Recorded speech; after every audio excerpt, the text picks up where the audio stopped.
Hotel के कमरे में वापस आने के बाद मैंने बेड साइड टेबल पर रखा हुआ फोन अपनी तरफ खिसकाया और बर्ड के होटल के नंबर डायल करने लगा। राब्ता मिलने पर मैंने बर्ड को पता समझाते हुए अपने पास आने की हिदायत दी और फोन बंद कर दिया। सिल्विया खामोशी से मुझे देखे जा रही थी। दफतन उसने कहा, तुम कह रहे थे तुम्हें बहुत से काम करने हैं, जबकि मेरे ख्याल में फिल वक्त तुम्हें कोई काम नहीं है। मैंने कहा, मेरे नज़दीक सबसे अहम काम यह है कि मुझे शाम के काउंसलेट से मिलना है। सिल्विया ने कहा, हाँ तुमने बताया तो था, लेकिन ये बात मेरे जहन से निकल गई थी। लेकिन क्या जरूरी है कि तुम्हें कुछ कारआमद बातें मालूम हो ही जाएं? मैंने कहा, मुझे यकीन है कि शामी काउंसलेट से मेरी मुलाकात बेहद कारआमद साबित होगी। सिल्विया ने कहा, इसके अलावा तुम्हें एक अहम काम और भी तो करना है। मैंने चौंक कर पूछा, वो क्या? सिल्विया मुस्कुराई, बोली, एल्बर्ट पर तशद्दुद। मैंने एक तवील सांस ली, कहा, हाँ ये काम अहम भी है और नागवार भी, ताहम मजबूरन करना ही पड़ेगा। वो बोली, इस काम की अहमियत तो समझ में आती है, मगर इसमें नागवारी का पहलू कहाँ से निकल आया? मैंने कहा, गलत काम करते वक्त नागवारी का एहसास होना लाजमी अमर है। एल्बर्ट पर तशद्दुद उसूली तौर पर गलत होगा, इसलिए कि मुझे मालूम है कि जिस बात के लिए उस पर तशद्दुद होगा वो उससे बेखबर है। हाँ, अगर उस पर कोई ऐसी बात मालूम करने के लिए तशद्दुद किया जाता जो उससे मुतल्लिक होती या जिसके बारे में शुबा भी होता कि वो उससे बाखबर होगा, तब तो दुरुस्त था। लेकिन मौजूदा सूरत में मैं अपने नागवारी के एहसास को दबा नहीं सकता। वो बोली, तुम अजीब आदमी हो, ये बातें उस शख्स के लिए कर रहे हो जो जराइम पेशा है और किसी भी किस्म की रियायत का मुस्तहिक नहीं।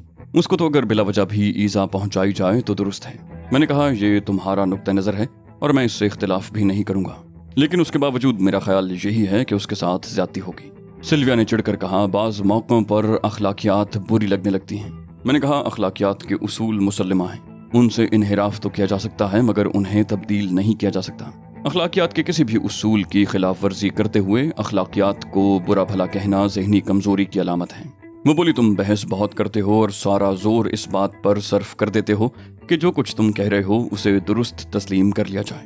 मैंने कहा, मैं तुम्हें मजबूर तो नहीं कर रहा कि मेरी बात मान ही लो, मैं तो महज अपना नजरिया बयान कर रहा था। वो बोली, नजरियाती गुफ्तगू छोड़ो और अमली बात करो। तुमने अभी तक मुझसे कोई काम नहीं लिया। मैंने कहा, तुम देख रही हो कि वाकयात कितनी तेजी से पेश आ रहे हैं, मुझे खुद तो कुछ करने का मौका ही नहीं मिल रहा। वो बोली, जो काम तुम एल्बर्ट से लेना चाह रहे हो उसमें मैं तुम्हारी मदद कर सकती हूँ। मैंने चौंक कर पूछा, वो किस तरह? वो बोली, शायद तुम्हारे जहन से ये बात निकल गई है कि मेरे पास ट्रांसमीटर मौजूद है। मैं उन्हें इत्तला फराहम कर सकती हूँ कि लकी तुम्हारे हाथ से निकल गई है और तुम चिल्लाहट का शिकार हो रहे हो। मैंने नफी में सर हिलाया, कहा, नहीं अभी ये मुनासिब नहीं होगा। इस तरह वो तुम पर शुबा कर सकता है कि कहीं तुम मुझसे मिल न गई हो। वो बोली, अंकल राबील ये बात हरगिज तस्लीम नहीं करेंगे कि मैं उनके खिलाफ कोई कदम उठा सकती हूँ। मैंने कहा, हमारा वास्ता हारूत राबील से नहीं बल्कि ऑलिव हावर्ड से है और हमें उसकी तरफ से मोहतात रहना है।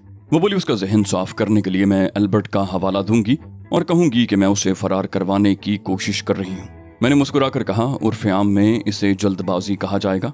तुम ये काम करोगी मगर बाद में, उस वक्त जब एल्बर्ट यहाँ से फरार होकर ऑलिव हावर्ड तक पहुंच चुका होगा।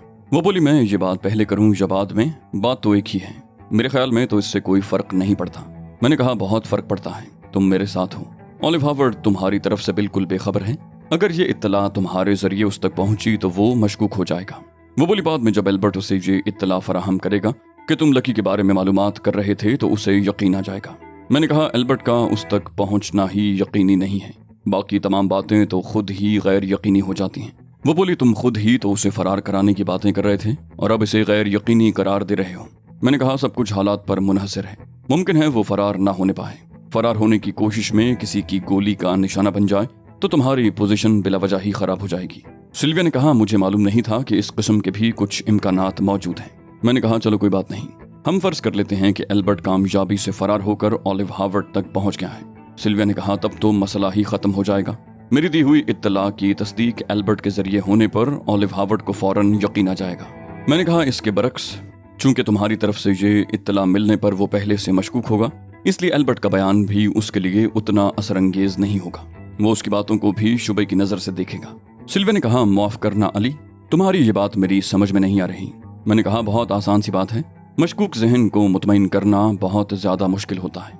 सिल्विया बोली, ये बात तो समझ में आ रही है, मगर ये समझ में नहीं आ रहा कि अगर मैंने बाद में इत्तला दी तो वो क्यों मशकूक नहीं होगा। मैंने कहा, पहले तुम उसे इत्तला दोगी तो वो सबसे पहले यही सोचेगा कि शायद मैंने जबरदस्ती तुमसे कॉल करवाई है, जबकि यही इत्तला एल्बर्ट के जरिए उसे मिलेगी तो मुमकिन है फिर भी उसे शुबा हो, मगर उस हद तक नहीं होगा कि वो उसके बयान को ही गलत समझे। بعد में जब तुम एल्बर्ट की बात की तस्दीक करोगी तो उसका रहा सहा शुबा भी ज़ायल हो जाएगा।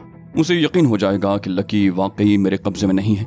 तुम उसे बताओगी कि लकी के निकल जाने से पहले ही मैं बहुत परेशान था और अब एल्बर्ट के फरार से मेरे इज़्तिराब में और भी इजाफा हो गया। सिल्विया ने एक तवील सांस लेकर कहा, अब तुम्हारी बात मेरी समझ में आई। ठीक है, पहले एल्बर्ट निकल जाए फिर मैं कॉल करूंगी। जरा ही देर बाद एक मुलाजिम ने आकर बड के आने की खबर दी और मैंने उसे ख्वाबगाह में ही बुलवा लिया। बड ने ख्वाबगाह में दाखिल होते ही कहा, तुम बड़े बेमुरव्वत हो चीफ, आखिर कितनी तेजी से ठिकाने तब्दील करते हो। मैंने कहा, हालात ही ऐसे पेश आ रहे हैं कि चंद घंटों से ज्यादा एक जगह टिकना नसीब नहीं हो रहा। बड ने मानी खेज नजरों से सिल्विया को देखते हुए कहा, लेकिन मैं तुम्हारी मुस्तकिल मिजाजी का कायल हो गया हूँ चीफ। सिल्विया ने बड से पूछा, क्या तुम्हारी इस बात का ताल्लुक मेरी जात से है? बड उसके बराह रास्त सवाल पर गड़बड़ा गया, बोला, नहीं नहीं। हालांकि सिल्विया के लहजे में नागवारी का तासुर नहीं था। सिल्विया ने कहा, तो फिर तुमने ये बात कहते हुए मेरी तरफ क्यों देखा? बड ने कहा, कुछ नहीं, वो मैं तो चीफ की तारीफ कर रहा था। नजर इत्तेफाकन ही आपकी तरफ उठ गई। वो बदस्तूर बौखलाए हुए था। सिल्विया ने कहा, तुम्हारे जहन में अगर किसी किस्म की खलिश है तो उसे दूर करने के लिए साफ अल्फाज में भी गुफ्तगू कर सकते हो। बड ने कानों को हाथ लगाए बोला, तौबा तौबा, आपको यकीनन किसी किस्म की गलत फहमी हुई है। मेरे जहन में भला क्या खलिश हो सकती है? सिल्विया बड़बड़ाई, हैरत है। फिर मेरी तरफ देख कर बोली, रात भी मिस्टर बड ने इसी किस्म की गुफ्तगू की थी। तुम्हारी और इनकी फितरत में किस कदर तजाद है, मालूम नहीं तुम इन्हें किस तरह बर्दाश्त करते होगे। मैंने बड को बैठने का इशारा किया। फिर सिल्विया से कहा, बड को मिजाह पैदा करने की आदत है, इस चक्कर में बाज़ औक़ात गड़बड़ हो जाती है। बड ने जल्दी से कहा, चीफ बिल्कुल ठीक कह रहे हैं, लोग मेरी बातों से गलत मतलब अखज़ कर लेते हैं। मैंने उसे सरजनिश की, कहा, दूसरों के बारे में बात करते वक्त मोहतात रहना चाहिए बड। हालांकि मैं अच्छी तरह जानता था कि बड पर इसका कोई असर नहीं होगा। बड ने बड़ी सादतमंदी से कहा, आइंदा ख्याल रखूंगा चीफ। लेकिन तुम कहाँ गायब हो चीफ? मैंने उसे रात से अब तक की कथा सुना दी। फिर कहा, और अब मैं चाहता हूँ कि ऑलिव हार्वर्ड की निगरानी भी खत्म कर दी जाए। वो बोला, सोच लो चीफ, मैडम उसकी कैद में है, उसकी निगरानी करके हम कम से कम मैडम के बारे में तो बाखबर रहेंगे। मैंने कहा, उसे पहले ही अपने ताक़ुब का शुबा हो चुका है, इस वक्त वो बहुत मोहतात रहा होगा। मैं उसे मजीद किसी शुबे का मौका नहीं देना चाहता। बट ने कहा, जिस तरीक़ाकार के तहत उसकी निगरानी हो रही है वो 100% महफूज है। ताक़ुब का सिलसिला तो तुम्हारी हिदायत पर पहले ही तर्क कर दिया गया है, लिहाजा अब कोई खतरा नहीं है। मैंने कहा, मालूम नहीं तुमने क्या तरीका इख्तियार कर रखा है और वो किस हद तक महफूज या गैर महफूज है। बट ने कहा, उस इमारत से कोई 1.5 मील के फासले पर एक और इमारत है जिसकी मालिक एक बेवा औरत है। उसने उस इमारत के मुख्तलिफ कमरे किराए पर दे रखे हैं, जिनमें से बेशतर खाली ही पड़े रहते हैं। मुझे एक ऐसा कमरा मिल गया जिसकी खिड़की ऑलिव हार्वर्ड वाली इमारत की तरफ खुलती है और मैंने उसे किराए पर हासिल कर लिया। वहां से चूंकि उस इमारत पर नजर रखना आसान है, इसलिए निगरानी तो कोई मसला ही नहीं है। सिल्विया ने मुताहिजराना लहजे में कहा, 1.5 मील के फासले से भला किस तरह निगरानी की जा सकती है? बट ने कहा, दरमियान में कोई ऐसी आड़ नहीं है जो नजर की राह में मज़ाहिम हो, इसलिए क्या मसला हो सकता है? सिल्विया ने कहा, फिर भी इतने फासले तक बगैर दूरबीन के देखना तो मुमकिन ही नहीं है, और ये बहुत मुश्किल काम है कि कोई हर वक्त आंखों से दूरबीन लगाए बैठा रहे। बड ने बरजस्ता कहा, टीवी कैमरा आखिर किस दिन के लिए ईजाद हुआ था? मैंने तशवीश से कहा, तो तुमने वहाँ टीवी कैमरा नस्ब कर रखा है और बहुत मुतमईन हो कि किसी को शुबा नहीं हो सकता?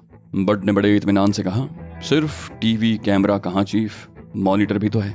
मैंने कहा, तुम तो बिल्कुल मरवा देने वाली हरकतें करते हो बड। क्या मकान मालिका को ये सब बातें पुरअसरार नहीं मालूम होती होंगी, जबकि तुम पहले बता चुके हो कि अली ग्रुप के अरकान शिफ्टों में निगरानी का काम कर रहे हैं? बड ने कहा, ऐसा न कहो चीफ, मुझे हौल होने लगती है। वैसे वो बड़ी गरीब औरत है, गरीब और ज़रूरतमंद। उसे क्या पड़ी है कि माकूल किराया मिलने के बावजूद फजूल बातों में अपना मगज खपाती फिरे। मैंने कहा, तुम बहुत मरदूद हो बट। अपनी गलती तस्लीम करने के बजाय बेसरोपा दलीलें देना शुरू कर दी। बट ने कहा, तो क्या मैं उसे बता दूं कि मैं उस बहुत बड़ी फर्म का मालिक नहीं हूं जो प्राइवेट तौर पर टीवी प्रोग्राम तैयार करके फरोख्त करती है? मैंने बट को घूरते हुए पूछा, इस बेहुदा गुफ्तगू का क्या मतलब हुआ? बट ने कहा, ये भी बताना पड़ेगा कि मुस्तकबिल करीब में मेरा कोई प्रोग्राम तैयार करने का इरादा नहीं है, बल्कि मैंने तो दरअसल ऑलिव हार्वर्ड की निगरानी के लिए ये सरदर्दी मोल ली थी। मैंने दांत पीस कर कहा, ये सारी बातें तुम सीधी तरह नहीं कर सकते। सिल्विया बोली, कमाल है, मिस्टर बट ने किस कदर जहानत का मुजाहरा किया और तुम इन्हें दाद भी नहीं दे रहे। सिल्विया की बात सुनकर बट फूल गया और मैंने बुरा सा मुंह बनाकर कहा, इन लोगों से खतरा ही लगा रहता है, किसी रोज अपनी किसी हिमाकत से मुझे डुबो ही न दें। सिल्विया ने कहा, जितनी जहानत का इन्होंने मुजाहरा किया है उसके पेश नजर इनसे कोई ऐसी तवक्को तो की नहीं जा सकती। बट ने एक ठंडी सांस लेकर कहा, यही तो मुसीबत है, बट को कोई समझता ही नहीं। कोई कदर ही नहीं है बट की। मैंने कहा अभी चंद मिनट पहले तुम मेरे और इसके साथ पर हैरत का इजहार कर चुकी हो। मेरी बात पर सिल्विया झेंप गई। बोली वो तो इनकी एक बात पर मैंने इजहार राय किया था। मैंने कहा बट की जहानत से मुझे भी इनकार नहीं है, लेकिन इसकी हरकतें बाज़ औक़ात नाकाबिल बर्दाश्त हो जाती हैं। बट ने कहा अगर बट किसी और के लिए इतनी तगोदौ करता तो वो सारी उम्र बट का ममनून एहसान रहता। मैंने कहा बकवास मत करो, मेरे पास फजूल बातें सुनने के लिए वक्त नहीं है, बहुत से काम करने हैं। बट ने कहा तुमने ये नहीं बताया कि ऑलिव हार्वर्ड की निगरानी जारी रहेगी या उसे ख़त्म कर दिया जाएगा। मैंने कहा मेरा ख्याल है अब इसकी ज़रूरत नहीं रही, लेकिन हतमी जवाब मैं तुम्हें शायद शाम तक दे सकूं। बट ने कहा उस वक्त तक क्या फ़र्क पड़ जाएगा। मैंने कहा मेरा अंदाज़ा है कि ऑलिव हार्वर्ड अब यहाँ नहीं रुकेगा, वो और हारूत राबील शाम जाएंगे। मैं शाम के सिफारत खाने से राब्ता कायम करके मालूमात हासिल कर लूँ, उसके बाद ही इस ज़िमन में कोई फैसला हो सकेगा। बट ने कहा मैं महसूस कर रहा हूँ कि तुम्हें मैडम से ज़्यादा ऑलिव हार्वर्ड और हारूत राबील की फिक्र है।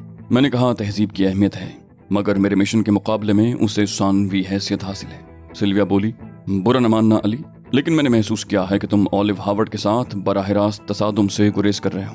मैंने कहा यह बात तो साफ जाहिर है सिल्विया, लेकिन तुम इसकी वजह से वाकिफ नहीं हो।